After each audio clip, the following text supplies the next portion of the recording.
Hi, today we will be discussing some college algebra concepts. Specifically, we will dive deep into how to solve word problems. The goal of this video is to give you a fundamental technique into approaching word problems in any range of difficulty. It is quite normal to be intimidated by word problems since they are not very common in math classes. But when they are, they can all be approached a certain way, just like any other math problem.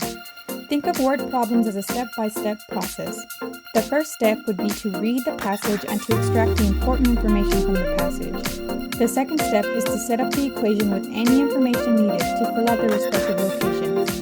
The third step is to simplify the expression, usually setting things up in their standard or most general form. And the last step would be to solve the expression, and this can be a variety of operations, like addition, subtraction, multiplication, division, applying quadratic equations, etc., etc. These steps may look intimidating as it is on their own, but an example will help break things up. So here we have a passage that says Alex is running a supermarket and has 100 apples at the beginning of the day. By the end of the day, he ends up with 46 apples. If the apples cost 45 cents, how many apples are sold? So let's refer back to step number 1, which is to extract important information from the passage. Here we already highlighted some values and parameters that popped out as we read through the passage. What we know, according to the passage, is that at the beginning there are 100 apples. At the end there are 46 apples. The cost is 45 cents.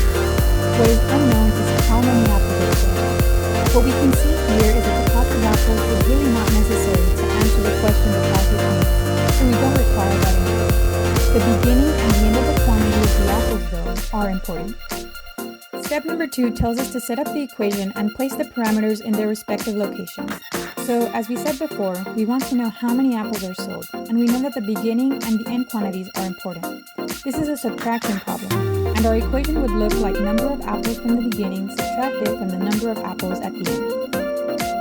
Step number 3 tells us to simplify the expression, and for this particular example, all we have to do in order to simplify is plug in the values in the equation. So here we would place the 100 in the beginning, the 46 in the end, and ultimately solve for the total apples sold. Finally, our last step is to solve the expression via whatever methods we established in the previous steps. In this example, we figured out that in order to calculate how many apples were sold, we need to use subtraction.